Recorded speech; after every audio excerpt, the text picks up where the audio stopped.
इसलिए भाव से दिल से कथा कर तत्व ग्रहण करिए। पितृपक्ष को हम समझें। किसी ने कहा नखून मत काटना, किसी ने कहा नया कपड़ा मत लेना, पितृपक्ष में 16 दिन नए कपड़े नहीं लेना चाहिए। कोई कहे ये नहीं करना चाहिए, कोई कहे मकान का मुहूर्त, कोई कहे ये मुहूर्त, कोई कहे वो मुहूर्त, कोई कहे अच्छा काम करने के लिए मत जाओ, अच्छा मंगल कार्य के लिए आगे मत बढ़ो।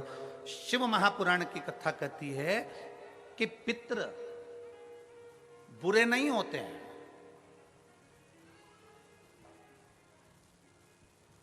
पितृ बुरे नहीं होते हैं। आज लोगों के मन में बड़ा भय हो जाता है। व्हाट्सएप खोलो, फेसबुक खोलो तो ब्राह्मणों के लिए लोग कमेंट्स करना प्रारंभ कर देते हैं कि अब श्राद्ध पक्ष चालू हो गया, ब्राह्मण जीमने के लिए जाएंगे। कोई ब्राह्मण की तुलना कौवे से कर देता है, कोई कुछ कह देता है, कोई कुछ कह देता है। ना,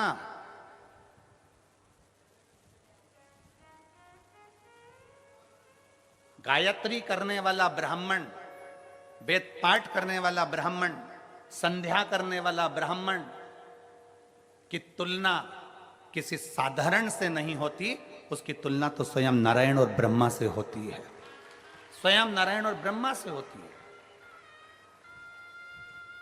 किसी ने कहा कि तुम अभी नया वस्त्र मत लो, पितृपक्ष चल रहा है, नया काम मत चालू करो, पितृपक्ष चल रहा है। श्राद्ध का मतलब क्या है? श्राद्ध का मतलब है आपकी पूर्ण श्रद्धा, आपका पूर्ण विश्वास, आपका पूर्ण भरोसा। पूर्ण श्रद्धा, पूर्ण विश्वास, पूर्ण भरोसा। आप इतने सारी मात्रा में आए हो, लाखों की संख्या में, हजारों की संख्या में यहां पर पहुंचे हो। आप लोगों की श्रद्धा है तभी तो आप यहां पहुंचे हो।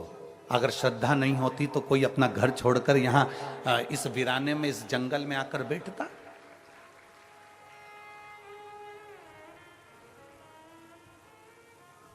इस वीराने में, इस जंगल में कौन आता?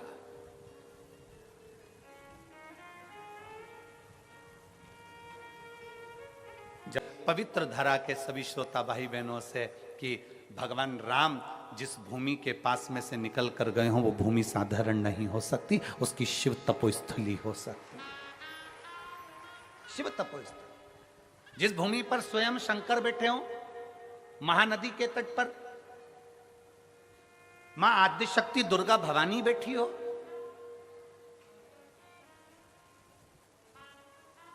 वो भूमि साधारण नहीं। एक विश्वास के साथ कथा सुनो।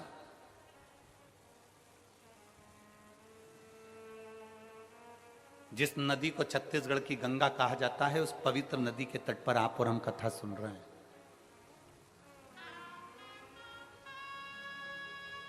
एक मन में विश्वास रखकर, श्रद्धा।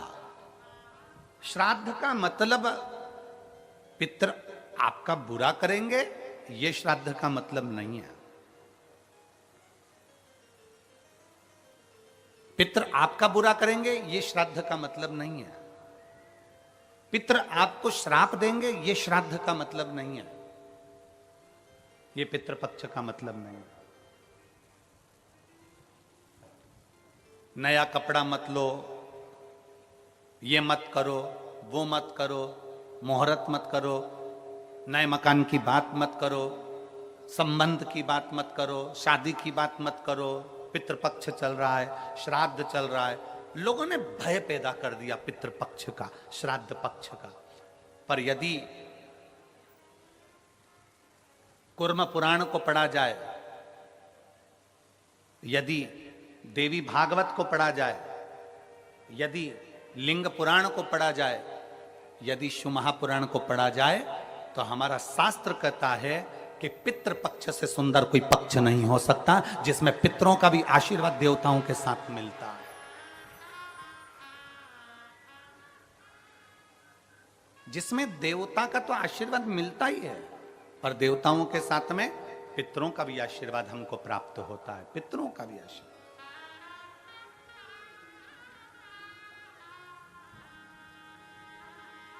पितरों का भी वर हमें प्राप्त होता है।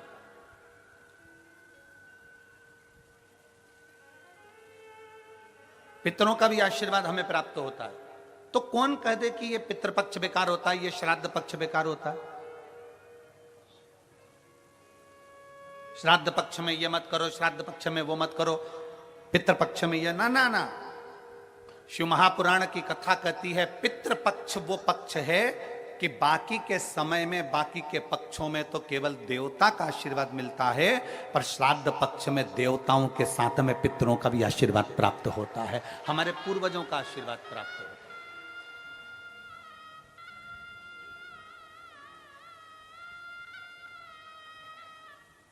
श्राद्ध का मतलब है श्रद्धा। आपकी श्रद्धा कितनी है? कितने लोग हैं यहां पर जो बैठे हैं जो शंकर जी के मंदिर में एक लोटा जल चढ़ाते? जरा हाथ उठाओ।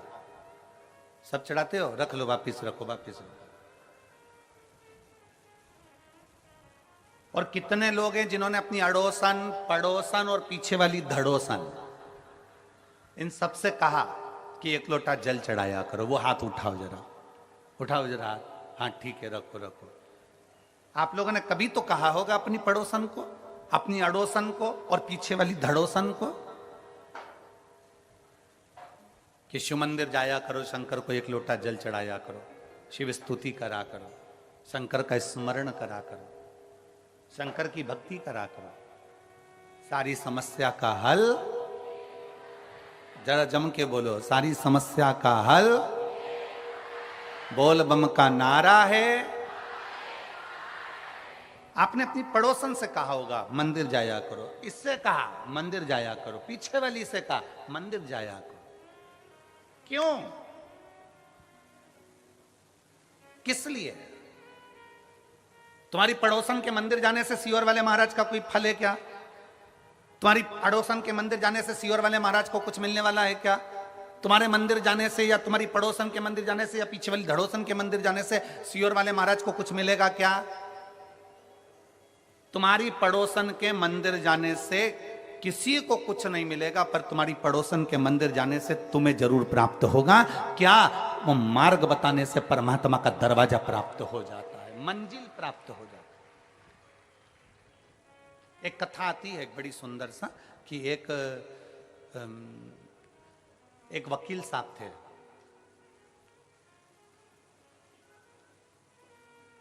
और वकील साहब, एक कथा आती है, एक वकील साहब थे और वकील साहब अदालत जाते और अपना केस लड़ते।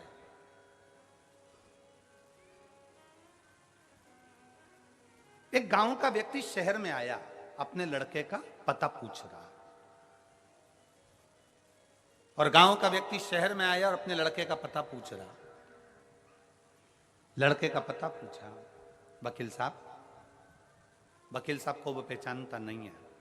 बहुत गांव का व्यक्ति था, जैसे अभी हमने कहा कि कई लोग ऐसे हैं, वनवासी क्षेत्र के कई लोग ऐसे हैं जिन्होंने अभी तक ट्रेन में भी नहीं बैठे होंगे, डरते हैं ट्रेन में बैठने से। बुजुर्ग पुराने आज भी बड़े बड़े शहर में नहीं पहुंच पाते।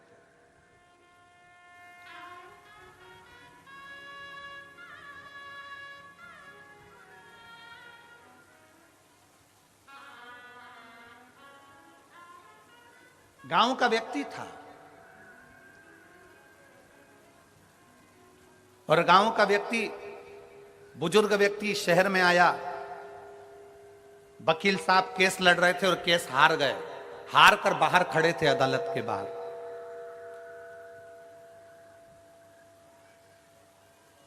और अदालत के बाहर वकील साहब खड़े हुए थे और इतने में वो गांव का व्यक्ति आया और उस गांव के व्यक्ति ने वकील साहब से पूछा, एक काले कोट वाले भैया, एक काले कोट वाले भैया, मेरा बेटा इस शहर में रहता है, उसका ये एड्रेस है, आप मुझे बता देंगे कहां रहता है? एक काले कोट वाले भैया, मेरा बेटा यहां शहर में रहता है, आप जरा एड्रेस बता दोगे? ये एड्रेस आप बता दोगे? वकील साहब ने उस गांव के व्यक्ति से बात नहीं करी और उसको कहा, भाग यहां से, चल भाग यहां से। वकील साहब ने जैसे ही हाथ का इशारा करा और कहे भाग यहां से, जैसे ही भगाया, बेचारा गांव का व्यक्ति रोकता हुआ विचार करता है कि वकील साहब ने, काले कोट वाले भैया ने कहा है कि तुम्हारा बेटा इधर रहता होगा, चल जाए यहां से। हाथ का इशारा करा, गांव का व्यक्ति, बेचारा साधारण सा व्यक्ति, हाथ का जहां वकील ने इशारा करा था वहीं चल दिया। चलते चलते चलते चलते आगे चलकर कहीं पर शिव महापुराण की कथा हो रही थी और वो गांव का व्यक्ति अपने बेटे को ढूंढते ढूंढते उसी शिव पुराण की कथा में बैठ गया। अपने बेटे के घर नहीं जा पाया, अपने बेटे के घर नहीं गया, शिव महापुराण की कथा में जाकर बैठ गया। कथा पूरी हुई, हाथ में प्रसाद का दोना लिया, चल दिया। खाते खाते जा रहा था, सामने से स्कूटर से बेटा आ रहा था। बेटे ने अपने बाप को देखा, पिता को देखा, पिताजी तुम यहां कैसे आ गए शहर में? बेटा मैं तेरा एड्रेस लेकर आया था, वो काले कोट वाले भैया से पूछा था, उसने मुझे यहां भेजा। पिताजी पर मेरा घर तो इधर नहीं, दूसरी जगह है, मैं तो यहां आ गया, कथा सुनी और ये तू मुझे मिल गया, अब मुझे कुछ नहीं चाहिए। बेटे ने अपने बाप को गाड़ी पर बिठाया, स्कूटर पर बिठाकर अपने घर लेकर गया।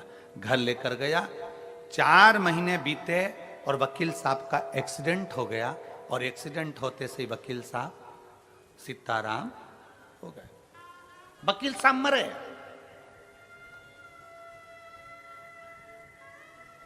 ऊपर गए, धर्मराज ने कहा कौन आया है? कि ये आया है काला कोट। वकील साहब सामने खड़े थे, सामने खड़े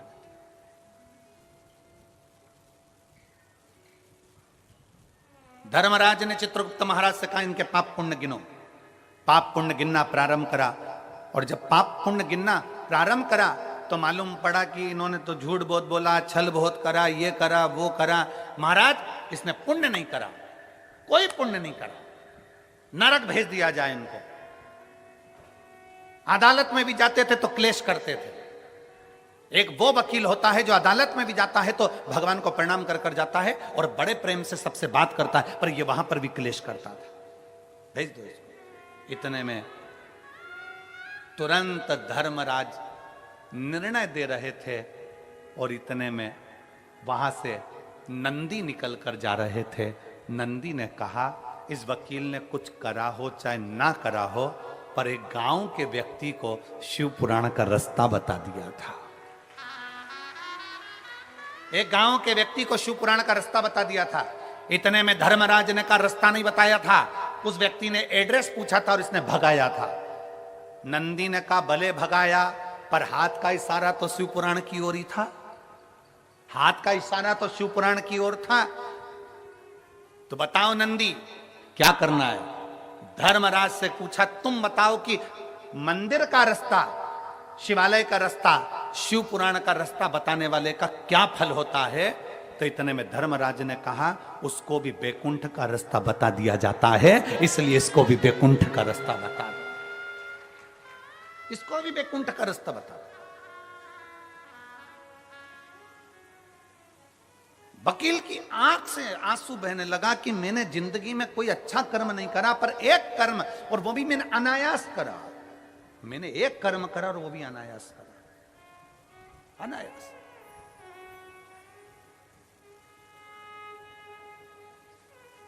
कांटाकुर्डी के धमतरी जिले के इस छोटे से ग्रामीण क्षेत्र में अगर ये 5 दिवसीय की कथा चल रही है तो पूरे धमतरी जिले को बड़ी प्रसन्नता होना चाहिए कि हमारे शिव हमें मंजिल बताने के लिए आए हैं। हमारे आप अपना कर्म करो, अपनी मेहनत करो, लगनता से करो। जिस काम को कर रहे हो उसमें इतनी मेहनत करना, इतनी मेहनत करना, इतनी मेहनत करना कि अभी तक मेहनत करते आए उससे 4 गुनी ज्यादा मेहनत करना। जब 4 गुनी ज्यादा मेहनत करोगे तो शंकर सफलता देगा ही। शिवपुराण ये नहीं कहती कि आप अपने घर में बैठ जाओ। शिवपुराण ये नहीं कहती कि आप अपना एक स्थान पकड़कर बैठ जाओ। शिवपुराण तो यहां तक कहती है कि तीर्थ में भी जाकर मत बैठो, शिव महापुराण की कथा कहती है किसी नदी के तट पर जाकर मत बैठो। शिव पुराण की कथा कहती है कि शंकर के शिवालय में जाकर मत बैठो। आप तो अगर तीर्थ गए हो तो वहां से लौट कर आइए, नदी के किनारे तक गए हो लौट कर आइए, किसी शिवालय तक गए हो लौट कर आइए। शिव महापुराण की कथा कहती है कि आप अपनी लगनता, अपनी मेहनत, अपना कर्म इतना प्रबल करो, इतना मेहनत करो कि उस मेहनत का फल आपको मिले। एक पत्र है,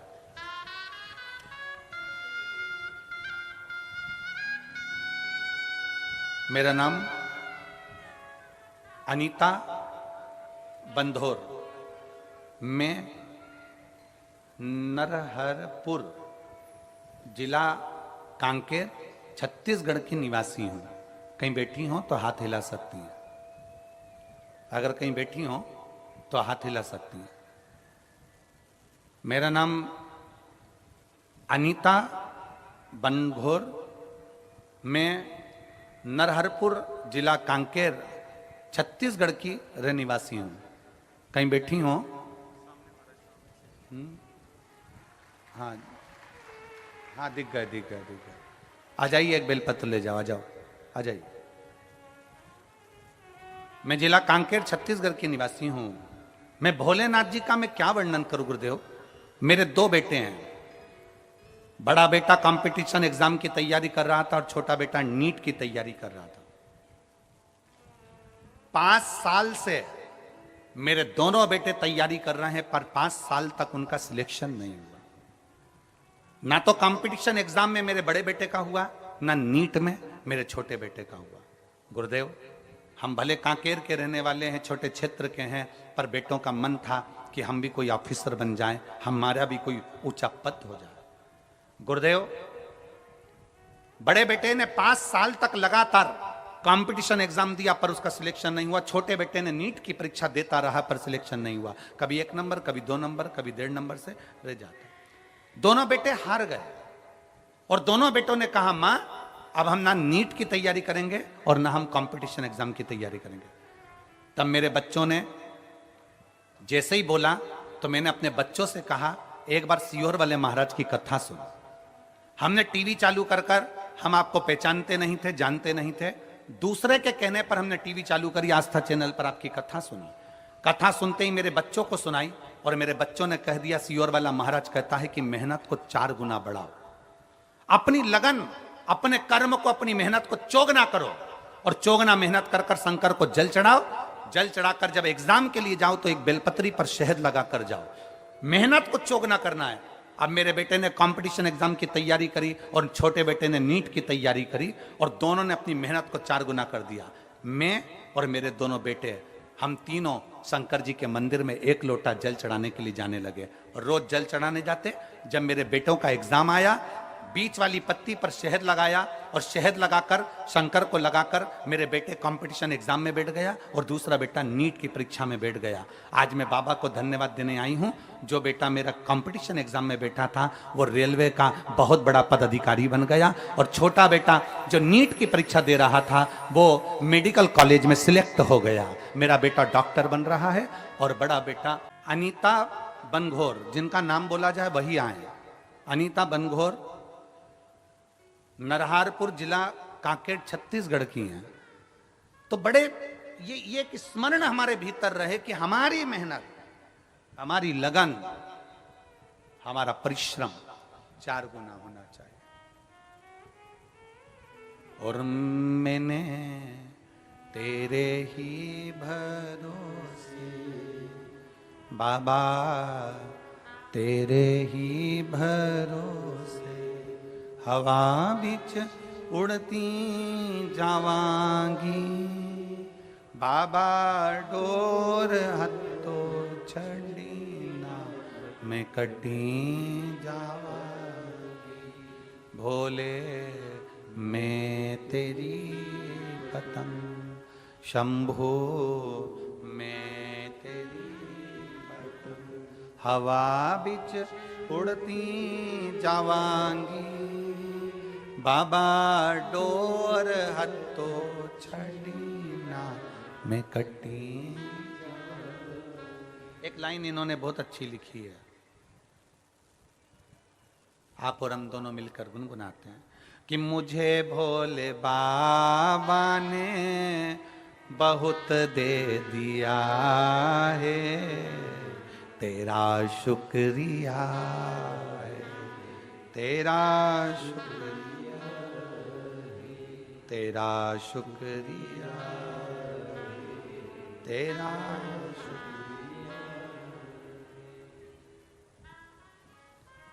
छोटा बेटा गवर्नमेंट मेडिकल कॉलेज राजनंद गांव में MBBS कर रहा है, डॉक्टरी की पढ़ाई कर रहा है।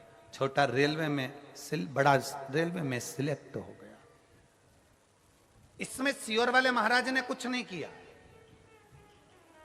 आप ब्रह्म में मत पढ़ना कि सियोर वाले महाराज ने किया। इसमें आपकी मेहनत ने करा, आपकी लगन ने करा, आपके कर्म ने करा, और कर्म के साथ आपने जो शंकर भगवान पर भरोसा करा, शिव ने हाथ पकड़कर पार लगा दिया।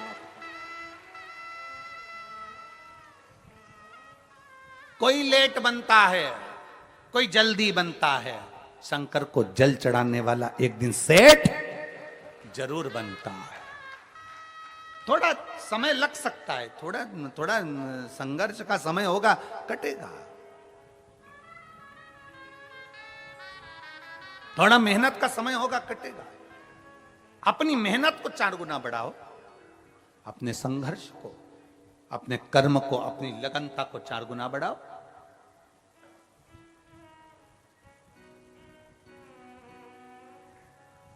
जब अपनी मेहनत, जब अपनी लगन, अपने कर्म को जब हम 4 गुना बढ़ाते हैं तो शिव तत्व अपने आप हमारे भीतर जागरूक हो जाता है।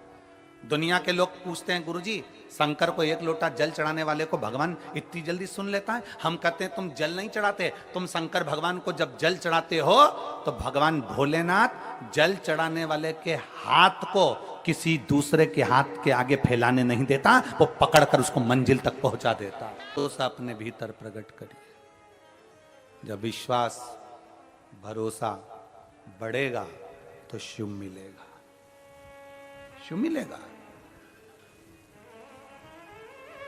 जिन हाथों से आप शंकर भगवान को 1 लोटा जल चढ़ा रहे हो ना, मेरा भोले बाबा इन हाथों को दूसरे के आगे फैलाने नहीं देगा।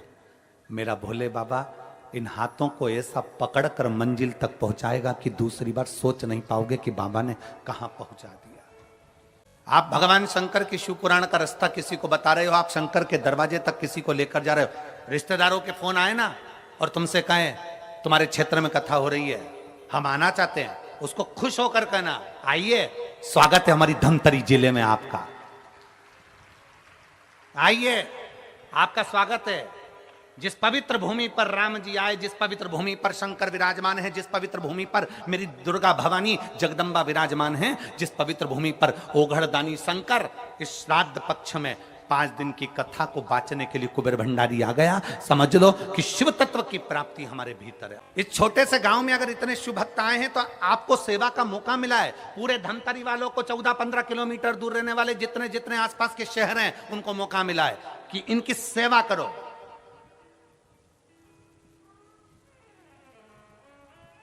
इसलिए बिठले सेवा समिति माना, यहां समिति भोजन करा रही है, पर बिठले सेवा समिति ने नियम लिया था कि 16 श्राद्ध में 16 दिन तक जहां कथा होगी, जैसे अभी 5 दिन की कथा यहां हो रही छत्तीसगढ़ में, तो यहां पर, और फिर इसके बाद में नंदगांव नासिक जिला महाराष्ट्र में कथा होगी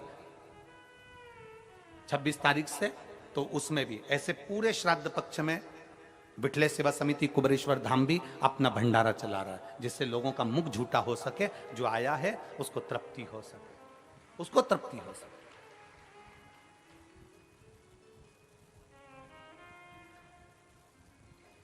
एक भरोसे के साथ शिव के पास जाओ। शंकर की कथा में आए हो ना तो पूर्ण श्रद्धा, श्राद्ध का मतलब है आपकी श्रद्धा को प्रबल करिए, आपके विश्वास को प्रबल करिए। और जब आपका विश्वास, आपकी श्रद्धा, आपकी दृढ़ता बढ़ जाए तो शिव तत्व को मिलने में देरी क्या होगी, क्या देरी। शिव महापुराण में कथा आती है पितरों की 3 बेटियां, मैना, धन्या, कला।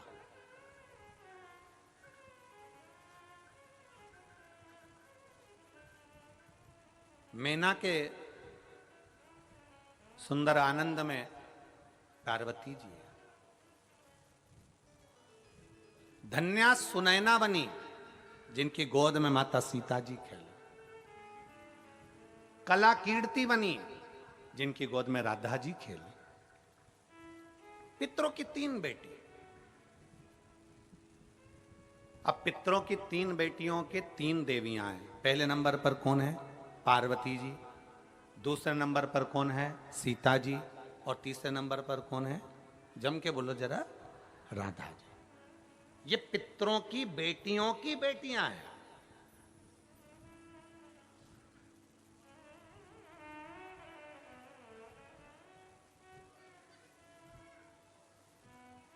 अगर पितृपक्ष बेकार होता, श्राद्ध पक्ष अगर बेकार होता, तो इन 3 देवियों का नाम उच्चारण करने से जीव कैसे पार हो जाता है? जरा विचार तो करो कि हमारे यहां गौरी शंकर, सीताराम सीताराम, राधे श्याम, राधे श्याम, राधे श्याम उच्चारण करा जाता है।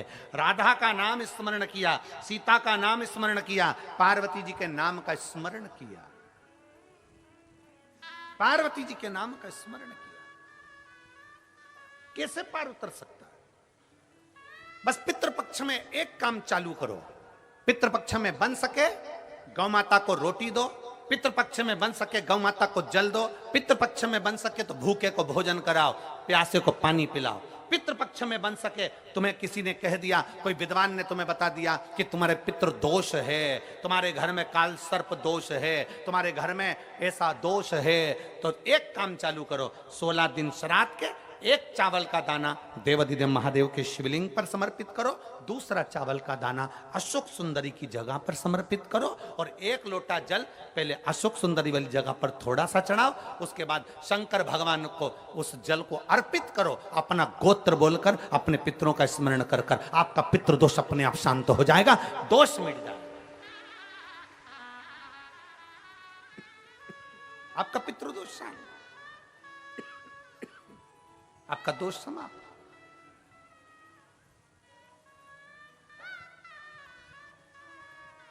एक चावल का दाना शिवलिंग के ऊपर, 1 चावल का दाना अशोक सुंदरी की तरफ। और जल कहां चढ़ाना है? पहले जम के बोलो जरा, आवाज नहीं आई, जम के बोलो जरा, अशोक सुंदरी की जगह। और फिर जल कहां चढ़ाना है? शिवलिंग के ऊपर। शंकर बाबा क्या बोलकर? अपना गोत्र। जिसको गोत्र नहीं मालूम उसको एक चीज मालूम होना चाहिए, शंकर का नाम। श्री शिवाय नमस्तुभ्यम, ओम नमः शिवाय, नमः शिवाय, गौरी शंकर शिव का जल समर्पित करो। पितृपक्ष में आज कितनी प्रसन्नता है, कितनी प्रसन्नता। मैं इस संपूर्ण समिति को धन्यवाद दे रहा हूं, संपूर्ण समिति, मैं पूरी समिति को, मैं लाखोटिया जी आपको भी धन्यवाद देता हूं, और पूरी समिति को धन्यवाद दे रहा हूं कि आज इतने वनवासी क्षेत्र के ना जाने कितने भक्त जो नहीं जा पाए, उनको यह कथा सुनने को मिल रही है, और उनके लिए जो भोजन भंडारे की व्यवस्था भी करी गई है, तो शिव तत्व की प्राप्ति है श्राद्ध पक्ष में। और आज हमारी विठलेश सेवा समिति कुबेरेश्वर धाम भी आज आनंद का विषय जानता है कि ये भोजन भंडारा, थोड़ा बहुत भंडारे का क्रम जो चलवा रहे हैं 5 दिन तक, उसका एक आनंद है। और आप सब जितना आस्था चैनल पर श्रवण कर रहे हो, आपको धन्यवाद है जो आपका सहयोग इस कथा के अंतर्गत मिल रहा है। सबको साधुवाद। आपका एक अंश मात्र, एक अन्न का दाना भी अगर कहीं मिल रहा है तो उसका फल आपको प्राप्त हो। और किस क्षेत्र के लिए दे रहे हो, कहां दे रहे हो, जरा विचार करिए। एक विश्वास के साथ करो, भजन के साथ, आनंद भरोसे के साथ करिए।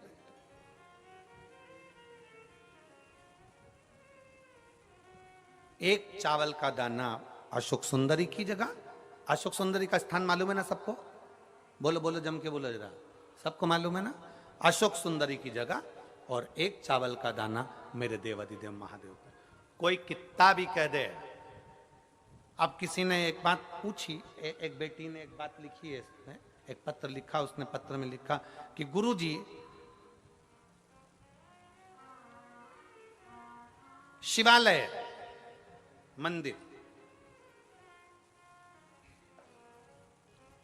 समय किससे पूछा जाए? फिर निवेदन करूंगा, कहीं जाना हो, कोई काम करना हो तो विद्वान से समय पूछो, पर मेरे शंकर के मंदिर जाना है तो विद्वान से नहीं, मन से पूछकर शिव के पास चले जाओ। शुभ कार्य के लिए जाना है तो विद्वान से पूछो, कोई कार्य के लिए जाना है तो विद्वान से पूछो, कहीं जाना है तो विद्वान से पूछो, हम मना नहीं करेंगे। पर शंकर के पास जाना है, शिव पुराण में जाना है, शंकर के शिवालय जाना है, शिव के मंदिर जाना है, एक लोटा जल चढ़ाने जाना है, किसी से पूछने की जरूरत नहीं, अपने मन से पूछो, अपने मन से पूछो कि मुझे शिव के पास जाना।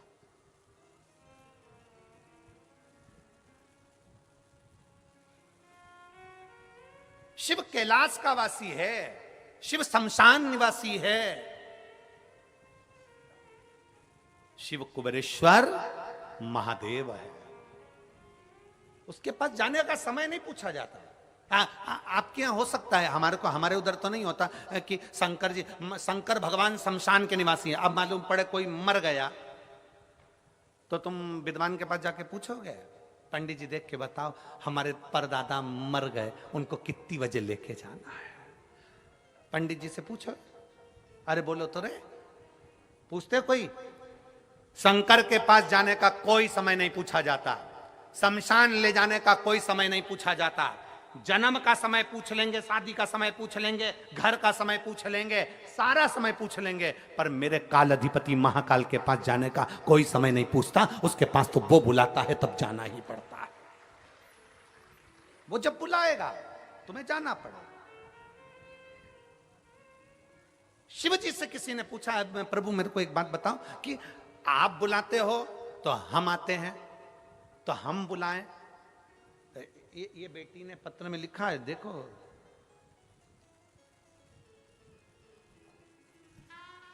ए महाराज जी,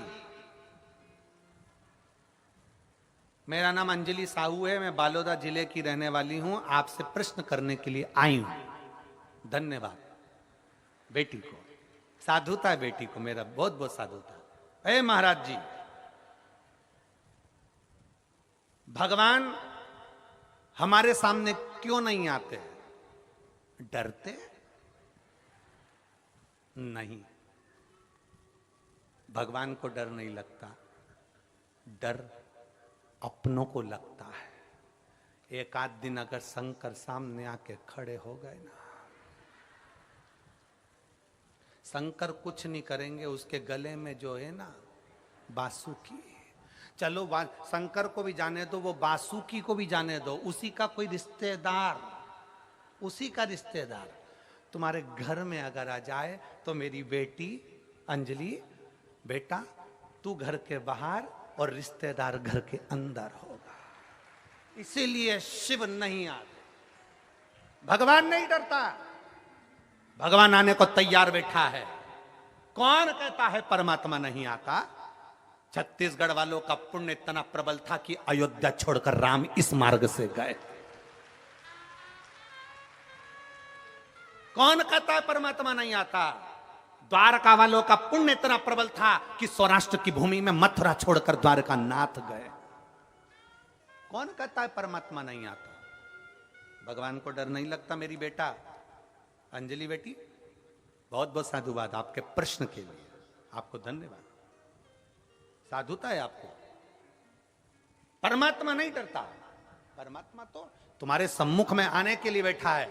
बस वो जानता है कि मैं पहुंच गया ना तो तू घबरा जाएगा, मैं पहुंच गया ना तो डर जाएगा। और डरते, एक बार भागवत कथा को देखिए, आप लोग सुने हो? भागवत जी सुने हो? बोलो तो सही, भागवत सुनिए। भागवत सुनिए तो उसमें आएगा कि भगवान कृष्ण ने गिरि गोवर्धन नाथ जी का पूजन करा, करवाया था गोवर्धन नाथ जी का पूजन। जब सारे ब्रजवासी कहने लगे कृष्ण भगवान से कि हमारा इंद्र देवता तो खाने आता था, ये तो पर्वत है, ये तो पत्थर है, ये तो पाषाण है, इसमें से तो भगवान खाने आ ही नहीं रहे। हमने इतना सारा भोजन बनाया, कोई आ ही नहीं रहा। सुना कि नहीं सुना भागवत जी में? कोई आ ही नहीं रहा। इतने में भगवान कृष्ण ने कहा क्या चाहते हो कि भगवान और खा के जाए? हाँ, तो भगवान कृष्ण ने तुरंत गोवर्धन पर्वत के अंदर प्रकट हो गए। गिरिराज बाबा प्रकट हुए, हजारों हाथ करे और सारा खाना चालू कर दिया। जितना लाए थे ब्रजवासी सब खा गए। अब जितने लोग बैठे थे सब सिर पे पल्लू लेके बात कर रहे, हमारा इंद्र देवता तो थोड़ा छोड़ के भी जाता था, ये तो पूरे खा गया, ये तो पूरे खा गया। भगवान नहीं खाए तो दिक्कत, और भगवान खा जाए तो दिक्कत। अब सब बात कर रहे हैं, अरे इंद्र देवता तो थोड़ा छोड़ते थे, ये तो पूरा के पूरे खा गया, ये तो पूरा के पूरा खा गया। तब भगवान कृष्ण ने हाथ जोड़कर कहा गोवर्धन बाबा थोड़ा सा इन ब्रजवासियों के लिए प्रसाद छोड़ दो। तब भगवान गोवर्धन नाथ जी ने प्रसाद छोड़ा और कह दिया सुनो कृष्ण, इन ब्रजवासियों ने मुझे खाने से रोका, इसलिए आज के बाद मैं किसी के सामने खाने नहीं आऊंगा, केवल भाव से खाकर जाऊंगा, केवल भाव से। अब किसी ने पूछा भगवान गुरु जी कि भगवान भाव से खाते हैं, ये कैसे मालूम पड़ेगा? तो मेरी जीजी और जितनी बैठी हैं, आज शाम को जाके प्रैक्टिकल करो, घर में सत्यनारायण भगवान की कथा करो। सत्यनारायण भगवान की कथा में पंजेरी सेको, पंजेरी जानते हो? आटा सेक के शक्कर मिला के और पंचामृत बनाओ, दही दूध सब मिला के पंचामृत। एक कटोरी पंजेरी और एक कटोरी पंचामृत अलग रख दो फ्रिज के ऊपर, और एक कटोरी पंजेरी और पंचामृत सत्यनारायण भगवान के सामने रख दो। पूरी कथा सुनना, आरती करना, पूजन करना और पंजेरी खाकर देखना। फिर फ्रिज के ऊपर जो रख के आई थी उसको खाकर देखना, दोनों में स्वाद अंतर आएगा। जो भगवान के सामने रखी उसका स्वाद बढ़ जाएगा। और जाने दो, नवरात्रे आ रहे हैं, 16 दिन जाएंगे, श्राद्ध के नवरात्रे आ जाएंगे। नवरात्रे में जगह जगह देवी का भंडारा होता है। तुम्हारे यहाँ धमतरी में होता है कि नहीं होता हमको नहीं मालूम, होता है। देवी जी का भंडारा होता है। तुम्हारे घर में कद्दू की सब्जी बनाओ, तुम्हारे घर में काशी फल की सब्जी बनाओ, तुम्हारे घर में आलू की सब्जी बनाओ, तुम्हारे घर में सब्जी बनाओ, तुम्हारे घर में पूड़ी बनाओ, तुम्हारे घर में हलवा बनाओ, तुम्हारे घर में खीर बनाओ, और एक बार भंडारे में जाकर कद्दू की सब्जी और मोटी मोटी पूड़ी खाकर आओ। जो घर में स्वाद नहीं आएगा वो भंडारे में आएगा। घर में जाके खिचड़ी बनाओ, घर में जाकर दाल चावल सब्जी चावल बनाओ, और एक बार कुबेरेश्वर महादेव का जो भंडारा चलता है उस भंडारे की थोड़ी सी खिचड़ी मुंह में खाकर देखना, तुम्हें ऐसा लगेगा जैसे कर्मा बाई ने अपने हाथों से खिचड़ी बनाकर मेरे सांवरिया को खिलाया होगा। भाव का भगवान भूखा है। भगवान तुम्हारे धन दौलत से, अगर भगवान ये खाने आता रहता तो तुम में से एक भी लड्डू का भोग ही नहीं लगाता। गणेश जी अगर खाने आते तो लड्डू का भोग, मोदक का भोग सब भूल जाते। शंकर जी खाने आते तो कोई शंकर जी को भोग नहीं लगाता। भगवान तो भाव का भूखा है, प्रेम बसाता है, और प्रेम के बसाता है तो सब पाकर चले जाता है। ये प्रेम ही तो है आपका। तालाब नदी का पानी शंकर को चढ़ाना चाहिए कि नहीं चढ़ाना चाहिए? क्योंकि उसमें सब नहाते हैं, सब तरह के लोग होते हैं, सब तरह के लोग नहाते हैं, तो वो पानी हम चढ़ाएं ना चढ़ाएं। मेरा अंजलि बेटी से निवेदन है कि स्मरण में लेकर आओ, अग्नि, वायु, जल, पृथ्वी, आकाश, ये 5 कभी अशुद्ध नहीं होते, ये शुद्ध की शुद्ध रहते हैं। पृथ्वी जिस पर तुमने गंदगी करी है, पृथ्वी कभी अशुद्ध नहीं होती, कभी अशुद्ध नहीं होगी। अब ये जंगल है, ये इतना बड़ा ग्राउंड है। अब जरा विचार करो, इस पृथ्वी पर लोग मलमूत्र कर कर गए होंगे, पहले ना जाने कितने लोग इस पे गंदगी कर कर गए होंगे। उसके बाद शिव पुराण हो रही कि नहीं हो रही? बोलो जम के बोलो। इस भूमि पर लोग बैठे कि नहीं बैठे, कथा सुन रहे कि नहीं सुन रहे? पृथ्वी भूमि कभी अशुद्ध नहीं होती, अग्नि कभी अशुद्ध नहीं होती, अग्नि कभी अशुद्ध नहीं है, आकाश कभी अशुद्ध नहीं है, पृथ्वी अशुद्ध नहीं है, आकाश अशुद्ध नहीं है, जल अशुद्ध नहीं है।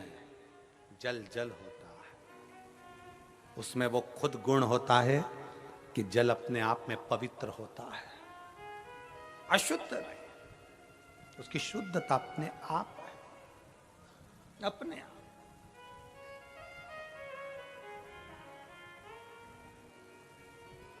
ये वायु अशुद्ध कहां है? शुद्धता का भाव है। नदी का, तालाब का, बावड़ी का, कुएं का, हापसी का, हेडपंप का, बोर का जल शिव को चढ़ा सकते हो, चढ़ा सकते।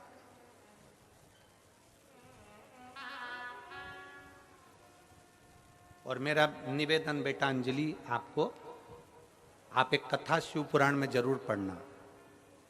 शिव महापुराण में कथा आती है कड़प की। ऐसा डाकू, ऐसा जंगल में रहने वाला, ऐसा भील, ऐसा कड़प जो कभी देवता को नहीं जानता था, भगवान को नहीं देखा था, उसने भगवान को नहीं जानता था। एक पंडित जी को शंकर की पूजन करते हुए देख लिया था। कड़प के पास में पानी का लोटा नहीं था तो तालाब में जाकर मुंह में पानी भर लिया था। कड़प के पास चढ़ाने के लिए बेलपत्र नहीं था, दूसरी पत्तियां तोड़कर ले आया था। कड़प के पास भोग लगाने के लिए कुछ नहीं था तो एक जीव को मारकर उसका मांस लेकर आ गया था। उसको नहीं मालूम था। शंकर जी के पास में जाकर उसमें मुंह में से पानी की पिचकारी चला दी शिव जी के ऊपर, पत्तियां तोड़कर चढ़ा दी शंकर जी के ऊपर, तोड़कर। और आखिरी में क्या हुआ? शंकर के शिवलिंग को पंडित जी ने पिंजरे में बंद कर दिया कि कोई मांस का भोग लगा जाता है, गलत भोग लगा जाता है, तो पिंजरे में शंकर को बंद कर दिया, पिंजरे के अंदर।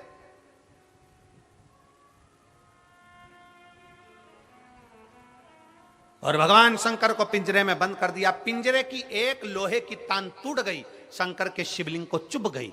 चुभते से उसमें से रक्त निकलने लगा। कड़प आया, उसने देखा आज मेरे भोलेनाथ की आंख में ये बाण लग गया, ये तार लग गया,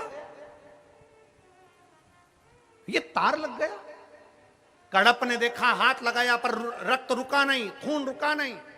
तब कड़प को मालूम पड़ा मेरे पिताजी ने कहा था जो चीज बेकार हो जाती है उस पर वही चीज लगाना पड़ती है। आंख गई, कड़प ने त्रिशूल से अपनी आंख निकाली और शिवलिंग पर लगा दी। इतने में शंकर भगवान प्रकट हो गए, शिव प्रकट हो गए। शंकर सामने, शिव की प्रागट्यता।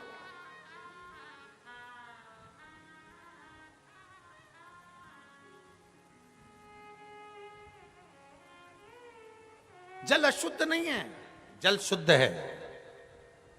और जल से ज्यादा शिव महापुराण की कथा कहती है आपका भाव शुद्ध होना चाहिए, आपका मन शुद्ध होना चाहिए। जल अपनी जगह पर है, मन से चढ़ाइए, मन से।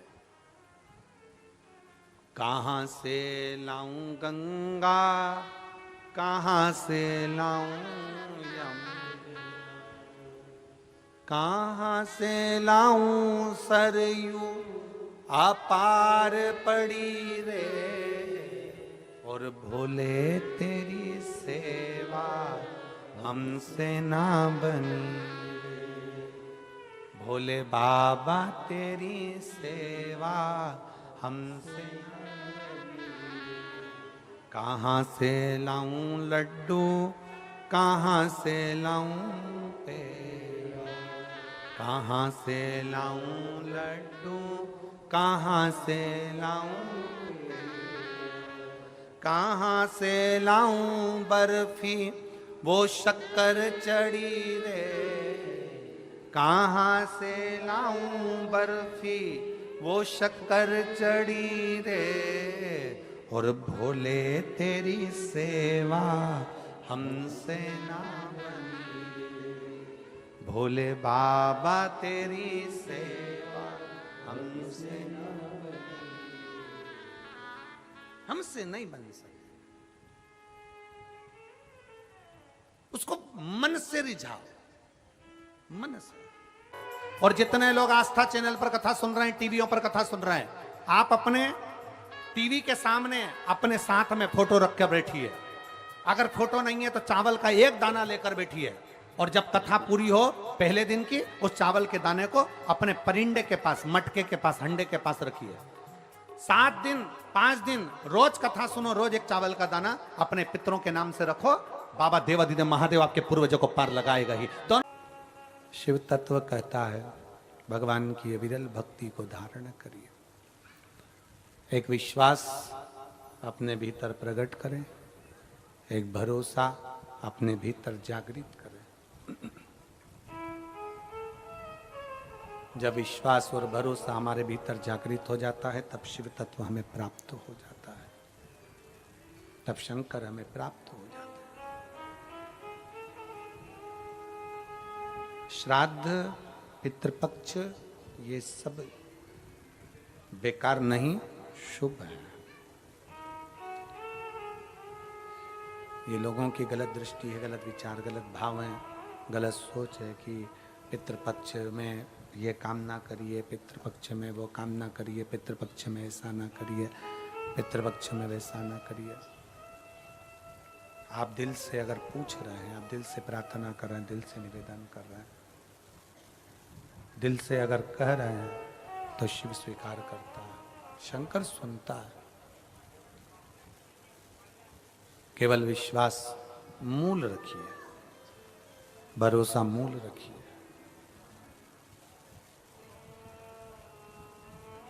दृढ़ता के साथ में किया गया भजन, दृढ़ता के साथ में किया गया पूजन, दृढ़ता के साथ में किया गया कीर्तन हमारे जीवन का सुख प्राप्त करता है, सुख प्राप्त करता है।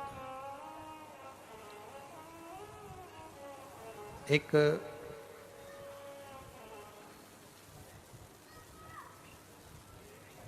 जैसे अपने कपड़ों को रोज झटक कर पहना जाता है,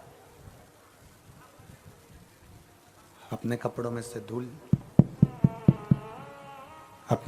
से धूल जड़ाकर झटक कर जैसे पहना जाता है, उसी तरह अपने मन को भी थोड़ा अहंकार को झटक दो, अभिमान को झटक दो, काम, आसक्ति, लोभ, तृष्णा, इसको झटक दिया जाए। जितना अभिमान भीतर बंधा रहेगा तो परमात्मा मिल नहीं पाएगा। अहंकार को जब हम दूर हटा देंगे, भ्रांतियों से हम दूर हो जाएंगे तो शिव मिल जाएगा। आधे से ज्यादा मनुष्य तो भ्रम में जीता।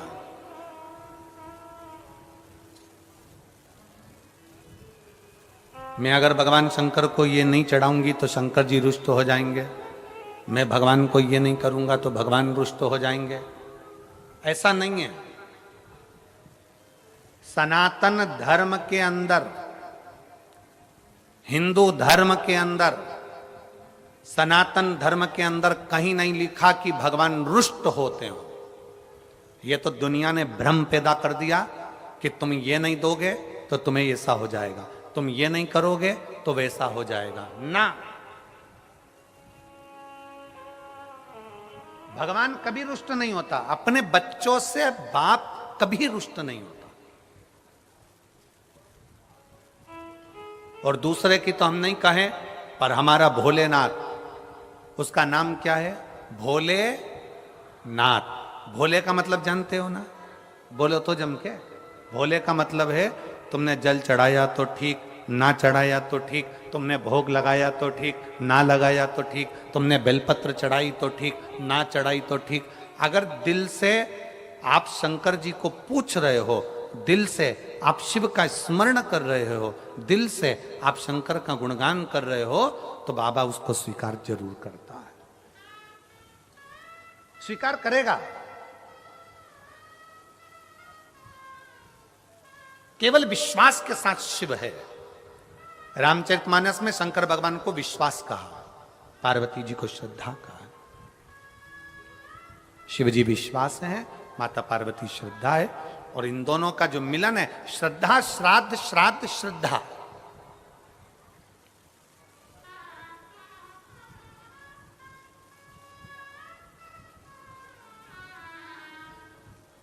शंकर के मंदिर में, शिवालय में कभी संकोच से मत जाओ, डर से मत जाओ।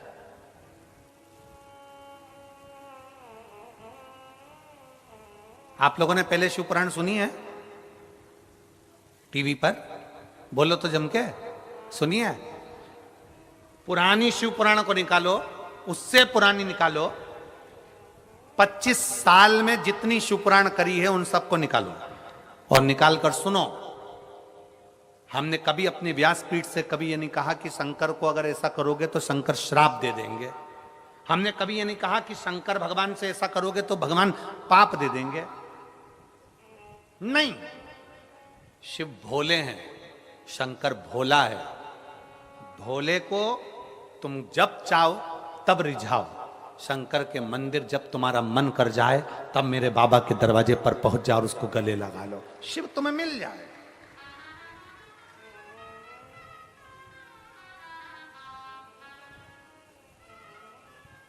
शंकर तुम्हें प्राप्त हो जाएगा। केवल विश्वास के साथ शंकर को भजो, भरोसे के साथ। देवराज नाम का ब्राह्मण के घर में जन्म लिया और ब्राह्मण कर्म नहीं कर पाया, चोरी में लग गया, वैश्यावृत्ति में लग गया। घर में खुद की पत्नी थी, खुद के बच्चे थे, पर दूसरी नारी का संग पकड़। सुरा और स्त्री,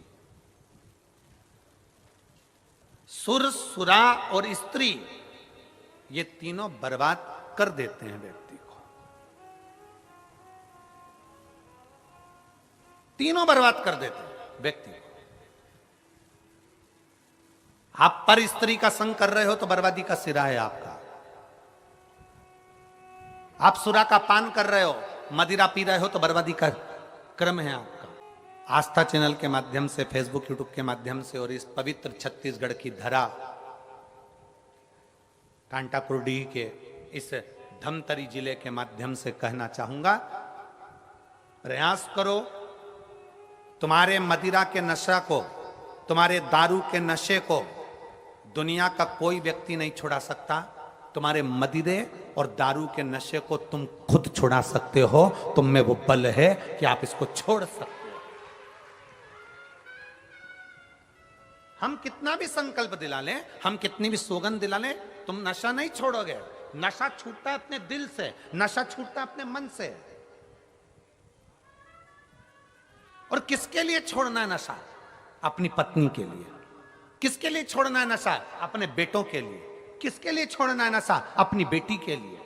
किसके लिए छोड़ना है नशा? अपने परिवार के लिए।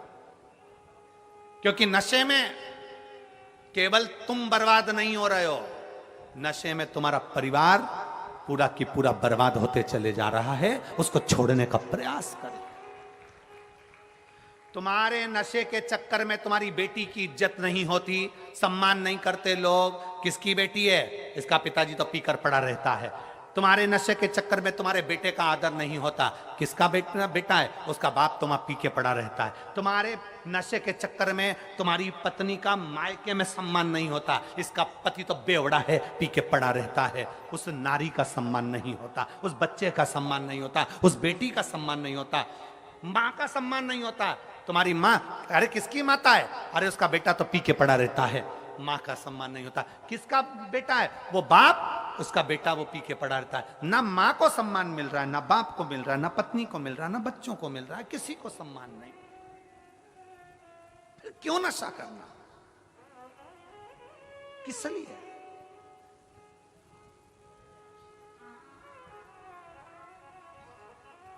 मैं छत्तीसगढ़ शासन को और छत्तीसगढ़ प्रदेश के पुलिस प्रशासन को धन्यवाद देता हूं, जो एक अभियान चलाते हैं नशा मुक्ति के लिए। छत्तीसगढ़ पुलिस को भी साधुवाद है और छत्तीसगढ़ की शासन को भी साधुवाद है, पूरे प्रदेश को साधुवाद है। आप जागरूक तो कर रहे हो, आप जगाने का प्रयास तो कर रहे हो कि जागो। ये आज आप अकेले पीने से बर्बाद नहीं हो रहा, आपका पूरा परिवार बर्बाद हो रहा है, पूरा परिवार जा रहा है। दुनिया के लोग कहते हैं शंकर भगवान ने भी भांग का नशा किया, शंकर भगवान ने इसका नशा किया। हम उनसे कहते हैं, जो कहते हैं कि शंकर भगवान ने भांग का नशा करा, जो कहते हैं शंकर भगवान ने इसका नशा करा, हम उनका हाथ जोड़कर निवेदन करते हैं एक पुराण, एक वेद, एक शास्त्र कुछ लाकर बता दो जिसमें लिखा है कि शंकर भगवान भांग का नशा करते थे। शंकर भगवान किसी नशे में नहीं थे। शंकर भगवान को नशे की जरूरत नहीं थी। शंकर भगवान नशे से दूर थे। शंकर भगवान तो केवल राम नाम और कृष्ण नाम के नशे में डूबे रहते थे। उन्हें दूसरा नशा सुहाता नहीं था। कौन कौन से देवी देवता शीघ्र राजी हो जाते हैं? ए गुरु जी,